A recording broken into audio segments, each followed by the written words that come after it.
फ़ैसला हुआ है कि पूरा ओवरऑल जायज़ा लिया जाएगा जो सिक्योरिटी के हालात हैं चाइनीज़ से रिलेटेड, जहाँ जहाँ वो मकीम है इस वक्त, चाहे वो मंसूबों पे काम कर रहे हैं या प्रोजेक्ट्स के ऊपर काम कर रहे हैं, और उसके अलावा भी जो लॉ एंड ऑर्डर सिचुएशन है तमाम सूबों के अंदर, उसका असर नौ जायज़ा लिया जाए।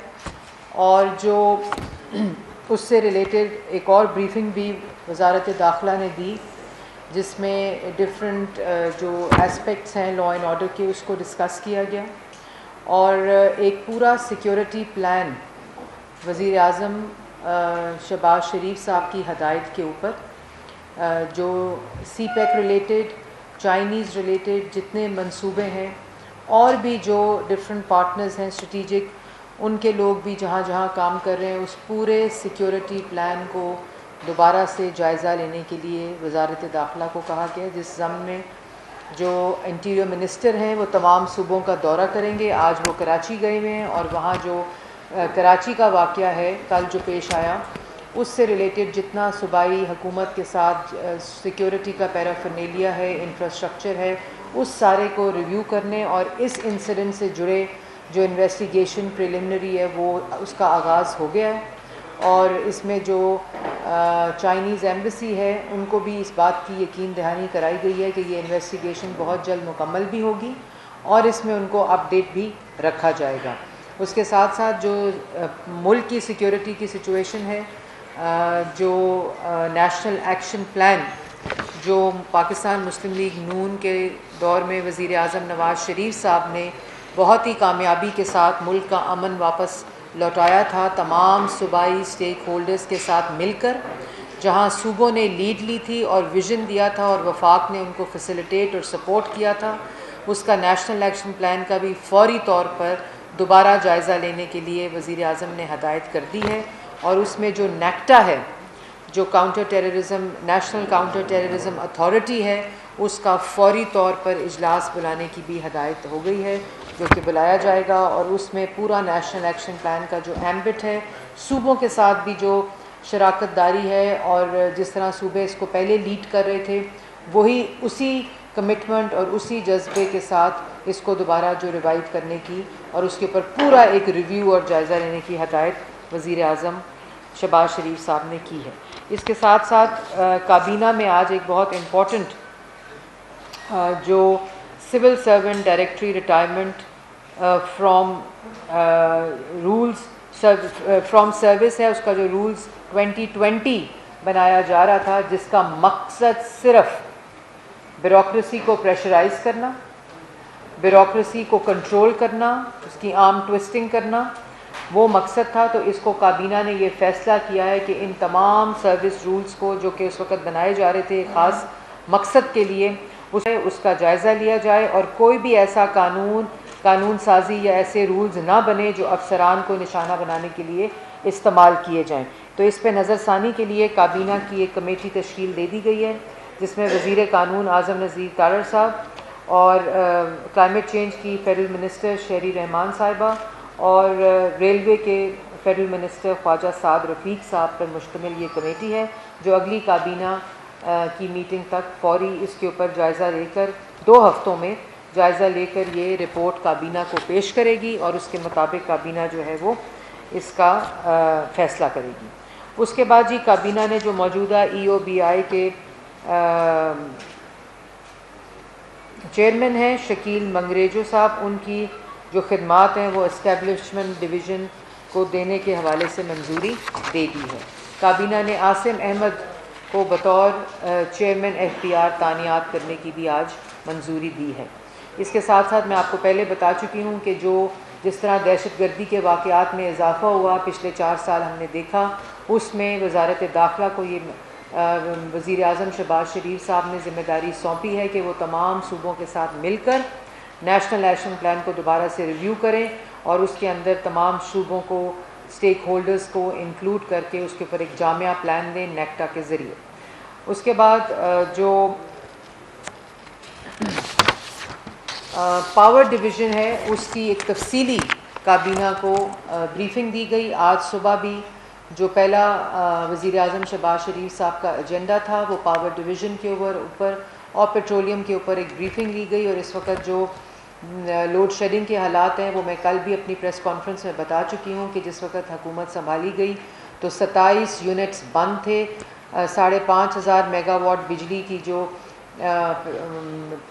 ट्रांसमिशन है तरसील वो बंद थी फोर्स्ड आउटेजेस की वजह से, जो कि मरम्मत नहीं हो सके इनकी नालायकी और नाअहली की वजह से। और बाकी जो 4,500 टोटल 11,000 के करीब ये बिजली जो सिस्टम में मौजूद है वो पाकिस्तान की आवाम को नहीं दी जा रही थी, जो नवाज़ शरीफ साहब वज़ीर आज़म बना कर गए थे वो इनको नहीं दी गई। तो उसमें 2 हफ्ते के अंदर अंदर ना सिर्फ उन प्लांट्स की मुरम्मत हुई, उन 27 में से अब सिर्फ आज के डेटा के मुताबिक 4 यूनिट्स ऐसे हैं जो 7 यूनिट्स और 3 प्लांट्स ऐसे हैं जो रह गए हैं जिसकी फौरी तौर पर मुरम्मत की हदायत दे दी गई थी। और अभी वो बहुत जल्द वो भी सिस्टम में बिजली आना शुरू हो जाएगी। 7 मई के बाद जो ईंधन और फ्यूल की प्रॉब्लम है जो आधी 11,000 में से बिजली नहीं मिल रही थी, बंद पड़ी थी पैदावार जो मौजूद है, वो भी इंशाल्लाह 7 मई के बाद उसकी भी जो नॉर्मलसी है वो कायम कर दी जाएगी। कल वज़ीर आज़म शहबाज शरीफ साहब ने हदायत की थी कि मुझे 1 मई के बाद ज़ीरो लोड शेडिंग चाहिए। इस वक्त सिस्टम के अंदर 18,727 मेगावाट बिजली पैदावारी मौजूद है और जिसके अंदर इस वक्त 500 से 2,000 की शॉर्टफॉल आ रही है जो डिफरेंट फीडर्स के ऊपर है। और उसकी ये जो मरम्मत वाले प्लांट्स हैं और फ्यूल की जो फरामी है उसके बाद बंदोबस्त जो है उसके बाद ये भी इंशाल्लाह इस पर भी काबू पा लिया जाएगा। उसके बाद जो इम्पॉर्टेंट चीज़ है जो होर्डिंग का मसला है जिसकी वजह से आज किसान भी मुश्किल में हैं, जो डीज़ल की होर्डिंग का मसला है उस पर भी हदायत जारी कर दी है और उसमें काफ़ी कमी भी आई है। आज हमें रिपोर्ट्स भी मिली हैं, सूबाई लेवल पे भी मिली हैं कि जो पेट्रोल पंप्स जिस पे ये होर्डिंग जारी थी तो एडमिनिस्ट्रेटिव तरीक़ों से उनको ये इसका जो ख़ात्मा है वो बहुत ज़रूरी है ताकि पाकिस्तान की आवाम को भी बिलखसूस किसानों को जो डीज़ल की फरामी है उसको यकीनी बनाया जाए। इसके साथ साथ आज मैं ये भी ज़रूर कहना चाहती हूँ, ये तो था कि काबीना से रिलेटेड जो ब्रीफिंग थी वो हो गई। अब आपने देखा कि एक साहब जो 2014 में कंटेनर पर थे, 2018 में RTS पर बैठाकर मुसल्लत किए गए और 4 साल हुकूमत में रहे। उसके बाद अब 2 हफ्ते से दोबारा कंटेनर पर चढ़े हुए हैं, लेकिन उनकी तकरीर की कैसेट नहीं बदली। उस वक़्त भी वो इल्ज़ाम लगाते थे कि चोर और दूसरों पे इल्ज़ाम, करप्शन का इल्ज़ाम। जिस वक़्त 4 साल हुकूमत में रहे तमाम केसेस बनाए, सज़ाए मौत की चक्कियों में डाला। जहाँ करप्शन का केस नहीं बनता था वहाँ हेरोइन का केस बनाया, जहाँ करप्शन का केस नहीं बनता था वहाँ एसिड बियॉन्ड मीन्स का केस बनाया, नैब को इस्तेमाल किया, FIA को इस्तेमाल किया। हर सियासी मुखालिफ उनकी बच्चियाँ, उनकी बहनों को इस बदबूदार एहतसाब का निशाना बनाया और आखिरकार 4 साल के बाद एक भी इल्ज़ाम ना मनी लॉन्ड्रिंग का, ना करप्शन का, ना मिस यूज़ ऑफ अथॉरिटी का, ना एसिड बियॉन्ड मीन्स का साबित नहीं हुआ। और अदालतों से उन लोगों को जिन पर ये सुबह दोपहर शाम इल्ज़ाम लगाते थे वो सुरखरू हुए अदालतों से, उनको बेल्स मिली। यहाँ तक कि इनकी उस इंतकाम की जब एपेटाइट है वो मुकम्मल नहीं हुई तो उन्होंने NCA में जाकर अपने कागजात दिए। वो जो यहाँ फ्रंट मैन शहजाद अकबर साहब की शक्ल में एक मौसूफ बैठे थे जो भाग चुके हैं अभी इस वक्त, लेकिन वापस लाना भी आता है, तो वो उन्होंने NCA में भी वो नैब के कागजात दिए, FIA के कागजात दिए। वहाँ भी इनके मुँह पर, इनके एहतसाब पर तमाचे पड़े। लेकिन इनको आज भी जब तकरीर करते हैं, आज कह रहे थे कि मैं उस पर भी आऊँगी, लेकिन आज भी जो तकरीर करते हैं वही कैसेट, वही तकरीर। अब वजारत इत्तलात हमारे पास है, हम आपको एक अच्छा स्पीच राइटर देते हैं जो कम अज़ कम आपको ये बताए कि आज पाकिस्तान की आवाम महंगाई, बेरोज़गारी, माशी तबाही के सवाल पूछ रही है, उसके जवाब में तकरीर लिखें। क्योंकि 4 साल आप इक़्तिदार पर चिमटे रहे, मुसल्लत रहे, तो ये जो आप आज इल्ज़ामात लगा रहे हैं कि ये इनका इतना पैसा बाहर है, तो क्यों नहीं वो पैसा पाकिस्तान लाए? जिन पर करप्शन का इल्ज़ाम लगा रहे हैं तो क्यों नहीं करप्शन साबित की? तमाम रिकॉर्ड नैब का, FIA का आपके पास मौजूद था। आपने जब वहाँ अदारों से कुछ नहीं मिला, जब DG FIA ने कहा ये केसेस नहीं बनते बशीर मेमन साहब ने, आपने एसेट रिकवरी यूनिट बना लिया और शहजाद अकबर साहब को वहाँ रख दिया। शहजाद अकबर साहब डायरेक्शंस देते थे अब नैब को कि किसको गिरफ्तार करना है, FIA को किसको गिरफ्तार करना है, किसके ऊपर केसेस बनाने। लेकिन इन तमाम चीज़ों के बावजूद एक इल्ज़ाम साबित नहीं हो गया और आज फिर उसी मुंह से इल्ज़ाम लगा रहे हैं। आपको शर्म आनी चाहिए। आज पाकिस्तान की अवाम पूछती है कि अगर चोरी हुई थी, अगर करप्शन हुई थी, अगर मनी लॉन्ड्रिंग हुई थी, अगर बाहर पैसा गैर कानूनी तौर पर पड़ा है तो 4 साल में वो करप्शन साबित क्यों नहीं हुई, वो पैसा वापस क्यों नहीं आया? क्योंकि ये झूठ बोल रहे थे, ये इल्ज़ाम लगा रहे थे। और आज भी यही बातें इसलिए हो रही हैं, ये बातें इसलिए हो रही हैं कि कारकर्दगी सिफर है। ये इलेक्शन कमीशन के ऊपर जो रोज़ धमकी, गुंडागर्दी, और आज मैं देख रही थी कि इलेक्शन कमिश्नर इस्तीफ़ा दे। इस्तीफ़ा तो आपको देना चाहिए था उस वक़्त जब इक़्तिदार से चिमटे हुए थे और 60 लाख लोगों को बेरोज़गार किया, 43,000 अरब का कर्जा लिया, महंगाई की शरह 16% पर पहुंचाई, तरक्की की शरह मनफी की, और आज भी वो 2018 से कम है। इस्तीफ़ा आपको देना चाहिए था। आपने कश्मीर फरोशी की, इस्तीफ़ा आपको देना चाहिए था। और आज इलेक्शन कमीशन आपसे मांगे, पूछे सवाल तो इलेक्शन कमिश्नर दे, चीफ इलेक्शन कमिश्नर दे इस्तीफ़ा। क्यों?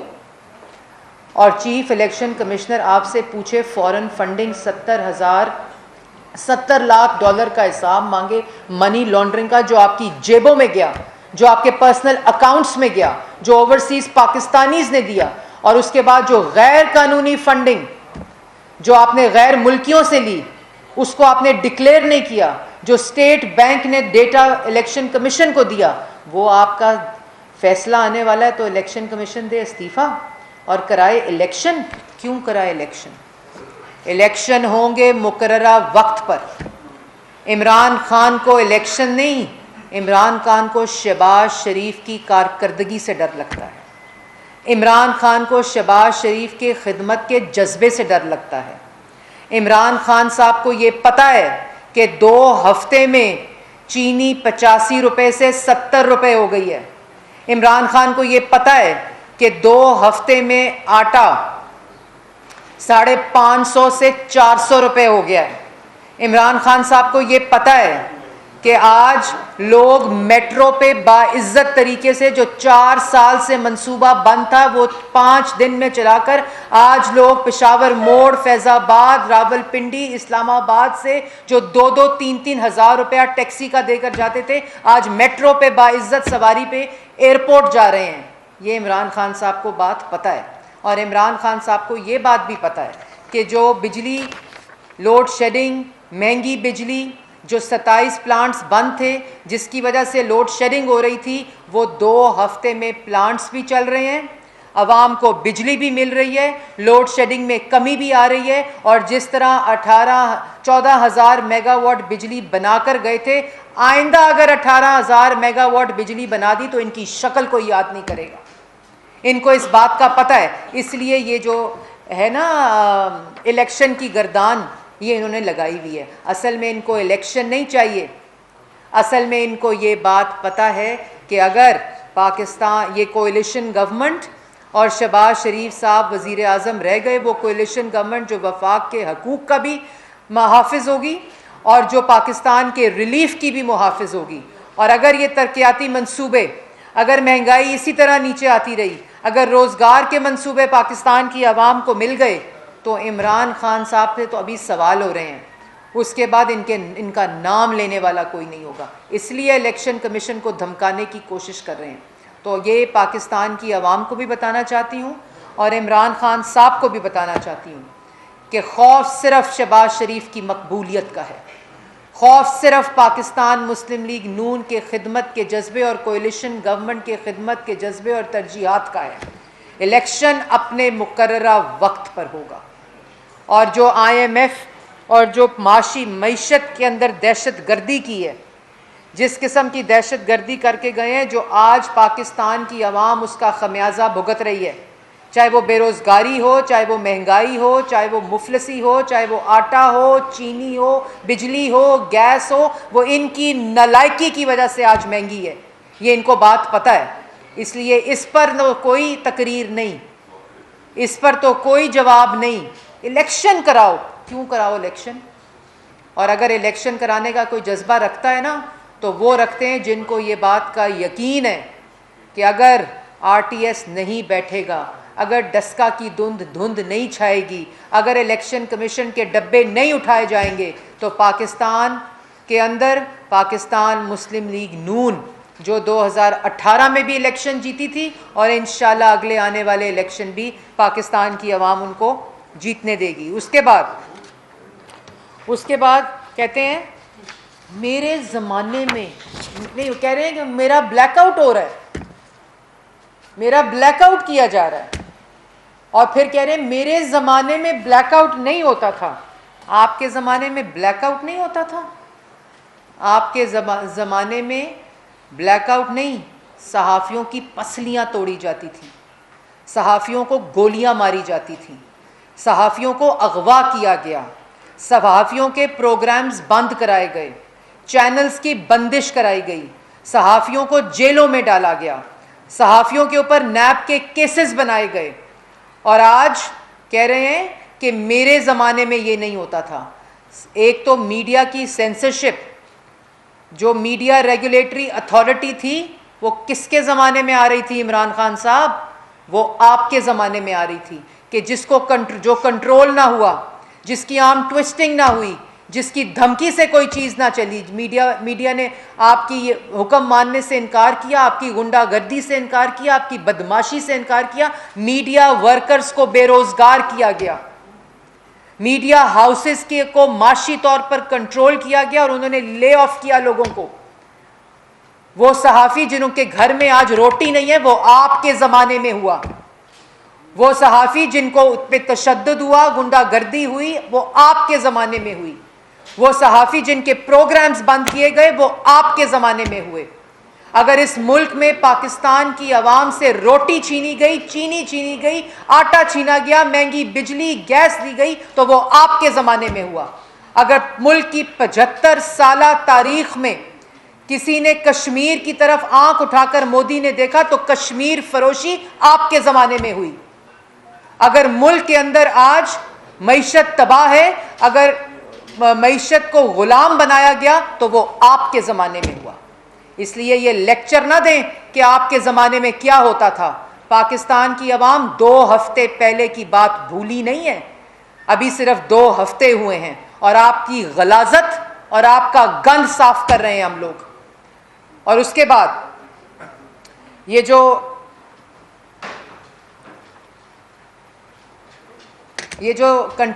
अभी आज वो मेरा ख्याल है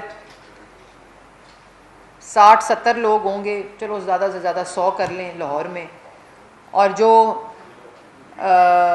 बातें कर रहे हैं अभी खड़े होकर कि मेरे ज़माने में सहाफ़त कितनी आज़ाद थी, तो वो सहाफ़ी मेरे सामने भी बैठे हैं, मीडिया हाउसेस भी चल रहे हैं, और जो बात करते हैं मेरा ब्लैकआउट हो रहा है, वो ब्लैकआउट हो रहा आपका पाकिस्तान की आवाम कर रही है, पाकिस्तान की सियासत से, जिनको आपने बेरोज़गार किया है। मीडिया पे आपका ब्लैकआउट नहीं हो रहा, क्योंकि मीडिया आजकल जो हुकूमत है, ना वो इजहार राय पर पाबंदी पे बिलीव करती है, ना वो सेंसरशिप पे बिलीव करती है। और आज जब स्टैंडिंग कमेटी सेनेट का इजलास हो रहा था, तो उसमें भी ये बात उठाई गई, और उसमें फैसल जावेद साहब ने जब पेमरा से सवाल किया, क्योंकि वजारत जो इतलात है वो हमारे ज़माने में जब भी होती है पेमरा आज़ाद होता है, इस तरह पेमरा जकड़ा नहीं होता जिस तरह आपके ज़माने में था। तो उससे डेटा मांगा गया जब, तो कोई डेटा नहीं था कि किस केबल के ऊपर बंदिश थी। तो ये झूठ, आपके जो झूठ है ना, वो अब आप झूठ बोल बोल के सियासत नहीं कर सकते। अब आप लोगों की पगड़ियाँ उछाल कर सियासत नहीं कर सकते। अब आप अपनी कारकर्दगी का जवाब दें और फिर सियासत करें। इसलिए ब्लैकआउट और पाकिस्तान की सियासत से हो रहे हैं। ब्लैकआउट आपको पाकिस्तान की आवाम कर रही है। ब्लैकआउट अगर आपको कोई कर रहा है तो वो आपकी कारकर्दगी कर रही है। आपका वो अमाल नामा जो पाकिस्तान की आवाम को दोनों हाथों से कार्टल्स और माफिया को दाएं और बाएं बिठाकर लूटा, वो आपका ब्लैकआउट हो रहा है। इसलिए पाकिस्तान की आवाम ये जानती है कि इलेक्शन क्यों कराओ, क्योंकि अभी तो 2 हफ्ते की कारकर्दगी, और इंशाअल्लाह इस काबीना की, इस हकूमत की, तमाम कोएलिशन पार्टनर्स की तरजीह सिर्फ एक है कि पाकिस्तान की आवाम को रिलीफ दिया जाए। 4 साल हर शोबा, चाहे वो किसान हो, चाहे वो मीडिया हो, चाहे वो पाकिस्तान की आवाम हो, टीचर्स हो, नर्सेज हो, जो शोबा जो इनकी माशी दहशत गर्दी का शिकार हुआ है, उसको इंशाअल्लाह हम रिलीफ देंगे। और आखिर में कह रहे हैं डोनाल्ड लू ने एम्बेसडर को बुलाकर धमकी दी। ये तकरीर फरमा रहे थे आज। वो कागज़ इसलिए लहराया जा रहा है क्योंकि वो कागज़ जो लहराया जा रहा है ना साजिश का, वो इसलिए लहराया जा रहा है कि कारकर्दगी का सफ़ा खाली है, उसके ऊपर एक लाइन भी नहीं है। 1 करोड़ नौकरी में से 1 करोड़ नौकरी भी दर्ज नहीं है। 50 लाख घर में से इस सफ़े के ऊपर एक घर भी दर्ज नहीं है। माशी तरक्की, महंगाई के वो काले इंडिकेटर्स हैं जिसका आज पाकिस्तान की आवाम खमियाजा भुगत रही है। 1 मेगावाट बिजली इस कारकर्दगी के सफ़े पर दर्ज नहीं है, बल्कि जो बिजली थी वो इनसे मुरम्मत नहीं हो सकी। तो इस खाली सफ़े कारकर्दगी के ऊपर साजिश का बयानिया, वो भी झूठा, वो कितनी देर चलाओगे, कितनी देर चलेगा? डोनाल्ड लू ने अगर धमकी दी थी तो फिर 7 तारीख को मीटिंग हुई तो 8 तारीख को धमकी दी थी अगर आपके बकौल, तो 28 तारीख को याद आई। और 16 मार्च को उसी डोनाल्ड लू ने जो आपके मुताबिक धमकी दी थी, तो 16 मार्च को कीनोट स्पीकर क्यों बुलाया था इमरान खान साहब? वो तो धमकी दे रहा था आपको। और ये कौन सी धमकी है? ये कौन सी इंटरनेशनल बैरूनी धमकी है जो आपको बुलाकर, आपके सफ़ीर को बुलाकर बताया, आओ बताएं हम आपके ख़िलाफ़ साजिश कर रहे हैं? मतलब कोई तो शर्म करें, कोई तो आप में अकल होनी चाहिए कि ये इस किस्म का जो बयानिया है, ये ना पाकिस्तान की आवाम इस पे यकीन रखती है, और आप ये कितनी देर कागज़ जो है वो लहरा लेंगे। बात ये है कि धरने में फ़ॉरेन फंडिंग के ज़रिए मुल्क के ख़िलाफ़ साजिश करने की कोशिश की, कुर्सी पर मुसल्लत रहकर माशी दहशत गर्दी कर मुल्क को गरीब करके, आवाम को भूखा करके, आवाम को मुफलिस करके, कश्मीर फरोशी करके, गैस, आटा, दवाई महंगी करके, रोटी, आटा, चीनी आवाम से छीन कर मुल्क के लिए 43,000 अरब का कर्ज़ा छोड़कर महंगाई की शरह 16% पर, तरक्की की शरह मनफी से 4% पर रख कर कहते हो साजिश कोई और कर रहा है। अगर इस मुल्क में किसी ने अवाम के ख़िलाफ़ कुर्सी पर मुसल्लत होकर साजिश की है तो उसका नाम इमरान खान है। इसलिए ये ना कागज़ लहराओ, वो कारकर्दगी का सफ़ा भरने की कोशिश करो। जो पाकिस्तान की आवाम इस खाली कारकर्दगी के सफ़े पर सवालात दर्ज हैं, और उनको जवाब दो कि जो वादे किए थे, जो दावे किए थे, उस पे भी झूठ बोला। ऑपोजिशन सियासी मुखालफीन के ख़िलाफ़ तो झूठ बोला, झूठे इल्ज़ामात लगाए, लेकिन जो दावे और वादे पाकिस्तान की आवाम से किए थे वो सफ़ा भी खाली है। इन सफ़ों को भरो, वरना पाकिस्तान की आवाम जिस तरह तुम्हारा ब्लैकआउट करेगी तो पाकिस्तान की तारीख़ में भी तुम्हारा नाम लेने वाला कोई नहीं होगा। जी शाकिर अब्बासी साहब न्यू न्यूज़ से।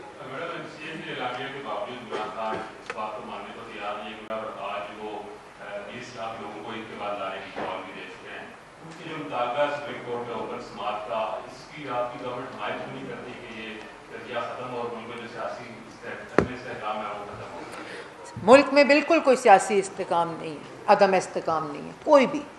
मुल्क बड़ा सुकून से हुकूमत अपना काम कर रही है, पाकिस्तान की आवाम को हर रोज़ रिलीफ दे रही है, पाकिस्तान की आवाम के लिए हर रोज़ खुशखबरी है। पाकिस्तान की आवाम जो पिछले 4 साल जिन दुखों में रही, उसमें सुख की नवीद है और बिल्कुल जमहूरी हक है। आप सड़कों पे भी होंगे तो हम आपको सिक्योरिटी देंगे, आप जो आपने करना है आप करें, हम आपको सिक्योरिटी देंगे। इसलिए ये बिल्कुल आप अपने दिमागों से निकाल दें। इंशाअल्लाह 75 इयर्स गोल्डन जुबली पाकिस्तान की आ रही है, हम सब मिलकर जश्न मनाएंगे, पाकिस्तान को एक दफ़ा फिर पुरअमन करेंगे।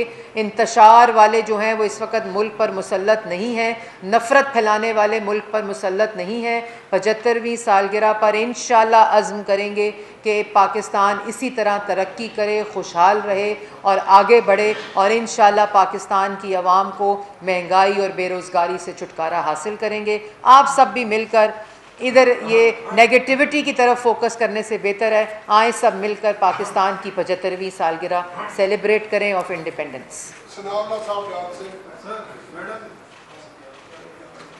2-3 सवाल है। एक तो आपको याद होगा पिछले दौर में 3-4 साथियों को अगवा किया गया, इनको गोली भी मारी गई, मतीउल्लाह को अगवा किया गया, उसको भी मारने का इरादा था। असद अली तूर के घर में घुस के मारा गया और आप कमेटियों में डिमांड करती रही कि इनके जो जिम्मेदार हैं उनको गिरफ्तार किया जाए। उनकी वीडियो भी आ गई है, निशानदेही भी हो गई है। आपकी हुकूमत कब उनको गिरफ्तार करेगी? बिल्कुल जी, ये आज जी दूसरा सवाल ये है कि आप मीडिया की बात कर रही थी, मीडिया ओनर्स ने कार्टन्स बनाए हुए हैं, आपको शायद अंदाजा होगा, आपको पता होगा और आपसे भी अब मिलते होंगे। लोगों की 2-2.5 साल पहले कटौतियाँ की गई, तनख्वाहें कम की गई, लोगों को निकाला गया, आज तक कोई बात नहीं हुआ और आज भी वो मीडिया मालकान के कार्टन मौजूद हैं और अभी भी वो यही काम कर रहे हैं। और लास्ट प्रेस कॉन्फ्रेंस में मैंने आपसे पूछा था कि आपकी वजारत में मुख्तलिफ इदारों में PTI के सोशल मीडिया विंग को भर्ती किया गया और दबा के भर्ती किया गया और आज भी लोग बैठे हैं। आपको मैंने बताया भी था, लिस्टें भी हैं, सब जगह मौजूद हैं और वो रात को शाम को कहाँ काम करते हैं आपको भी पता है। उनके जिम्मेदार कौन है जिन्होंने उनको भर्ती किया, उनको आपने 1.5-2 हफ्ते में क्या किया, उसको कोई इंक्वायरियाँ की हैं? PTV में है, बाकी इदारों में सब जगह। इसके लिए तो पूरी एक प्रेस कॉन्फ्रेंस चाहिए, लेकिन मैं कोशिश करती हूँ। पहला सवाल स्केप नहीं होना चाहिए, कोशिश की नहीं सर, मैं पूरे सवालों के जवाब दूँगी। पहला आपने सवाल किया जर्नलिस्ट की सिक्योरिटी का और जो वाक़यात आपने साइट किए, मैंने भी अपनी पहली प्रेस कॉन्फ्रेंस में ये तमाम वाक़यात साइट किए थे और इसके ऊपर भी एक वाज़िया डायरेक्शन, आप कल मौजूद भी थे जो प्राइम मिनिस्टर साहब के वहाँ मीटिंग थी, उसमें भी ये वाज़िया डायरेक्शन है। बिल्कुल ये तमाम केसेस हमारे सामने हैं, जो सिक्योरिटी और सेफ्टी का बिल भी है।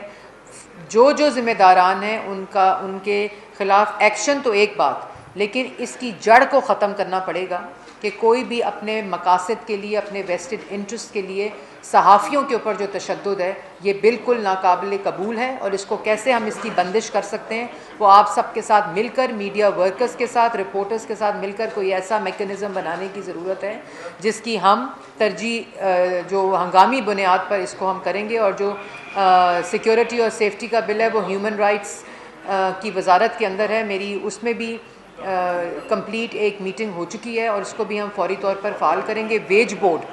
वेज बोर्ड एक बिल्कुल गैर फ़ाल हुआ है इस वक्त, चेयरमैन भी गालिबन उसका है या अभी तक उसको अपॉइंट नहीं किया गया, तो वो भी हम करेंगे। और जॉइंट एक्शन कमेटी के अंदर वाज़िया तौर पर हमने जितने वहाँ PFUJ की भी रिप्रेजेंटेशन थी, मीडिया हाउसेस की भी थी, उन सब के साथ मिलके जो आपके तनख्वाहों का मसला है जो नहीं मिलती वक्त पर, वो ऐसा मेकनिज़म होगा कि इंशाल्लाह जो गवर्नमेंट का बिज़नेस होगा उससे सबसे पहले आपको तनख्वाह मिलेगी।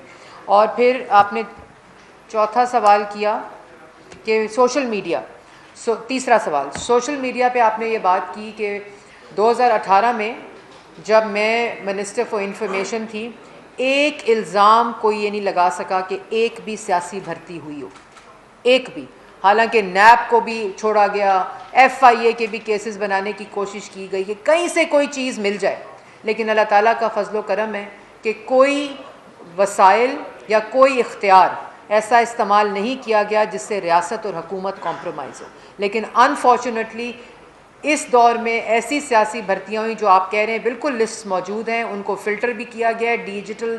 डिजिटल मीडिया विंग जो है वो पहली किस्त थी उसको फ़िल्टर करने की, जिसके अंदर ये तमाम लोग मौजूद थे। और आपने बिल्कुल ठीक कहा कि वो पाकिस्तान तहरीक इंसाफ के दफ्तरों में रात को काम करते हैं और दिन को हुकूमत को गालियाँ देते हैं और रियासत को गालियाँ देते हैं और अदारों को गालियाँ देते हैं। तो इसका पूरा तदारुक किया जा रहा है और जितने लोग आइडेंटिफाई हो रहे हैं जो इस किस्म की मुनज़्ज़म और ऑर्गेनाइज काम करते हैं और एक जमात के लिए काम कर रहे हैं बल्कि हुकूमत के लिए नहीं, वो हुकूमत पाकिस्तान के मुलाज़मीन नहीं रहेंगे। आखिरी भी आपका एक सवाल था, ये तो दो गए थे। अच्छा चले, थैंक यू। खालिद महमूद साहब एक्सप्रेस से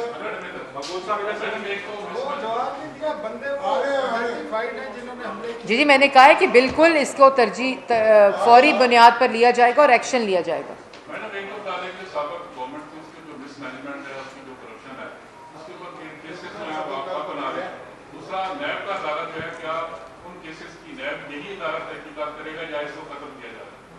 देखिए, इसमें वाज़िया तौर पे प्राइम मिनिस्टर बार बार ये बात कह चुके हैं, ये उनसे भी सवाल बहुत होते हैं कि जिसने एक पाई भी मुल्क की चोरी की है या लूट मार की है, कानून उसको नहीं छोड़ेगा।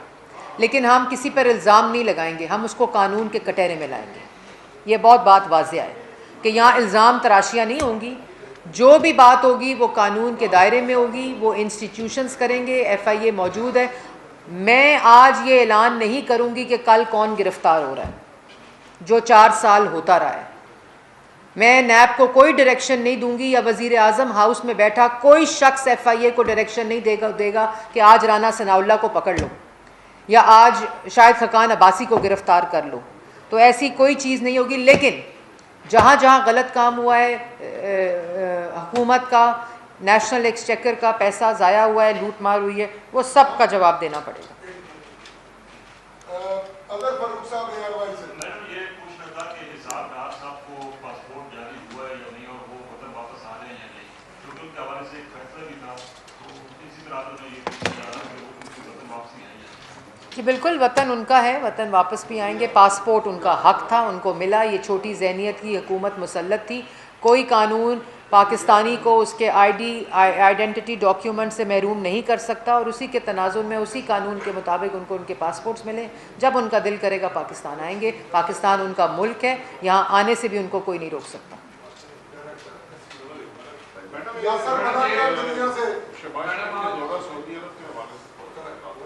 जी मैं आज अभी कुछ ही देर में तफसीली प्रोग्राम, मैंने अभी कर्टन रेजर तो इशू कर दिया है। कल इंशाल्लाह 2 बजे यहाँ से रवानगी है और बहुत ही स्ट्रेटिजिक, क्योंकि सऊदी अरेबिया हमारा बड़ा दरीना दोस्त है और जो दौरा है वो बहुत ही अहमियत का हामिल है, क्योंकि स्ट्रेटिजिक पार्टनरशिप्स की तरफ हम वज़ीर आज़म की और सऊदी अरब की जो क़यादत है उसका एक विज़न है और उसी के मुताबिक जो पाकिस्तान की आवाम के लिए और वहाँ जो ओवरसीज़ पाकिस्तानीज़ हैं उनके रिलीफ के लिए, लेकिन ऐसी स्ट्रेटिजिक पार्टनरशिप्स जो एग्रीकल्चर को, इंडस्ट्रियल जोन को, ट्रेड को तक़वियत दे, इस किस्म की स्ट्रेटिजिक पार्टनरशिप्स के लिए हम इंशाल्लाह वहाँ जा रहे हैं। उसकी तमाम तफसीलात मीडिया को प्रोग्रामिंग के लिए और कवरेज के लिए आज दे दी जाएगी।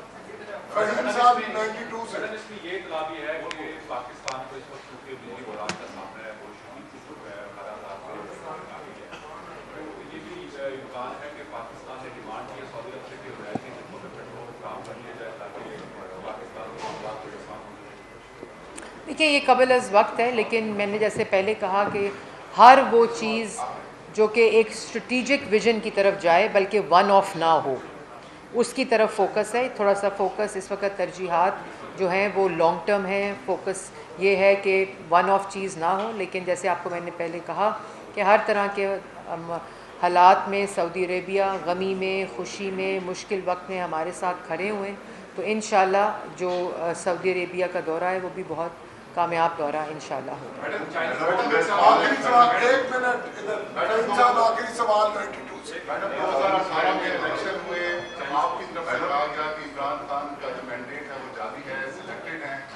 6 महीने पहले तक आपकी जमातें यानी PDM की जमातें सारी कहती थी कि नया इलेक्शन करेंगे। अचानक ऐसा क्या हुआ है कि वो मैंडेट भी असली हो गया है, हकीकी हो गया और असम्बलियाँ भी असली हो गई।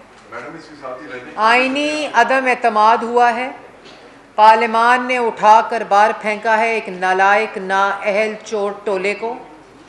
आइन के मुताबिक इमरान खान साहब अपने इत्तेहादियों का, अपनी जमात के लोगों का जो एतमाद है उन्होंने खोया और पार्लिमान ने उनको उठाकर बाहर फेंका। पाकिस्तान की आवाम ने उनको मुस्तरद किया है और कुछ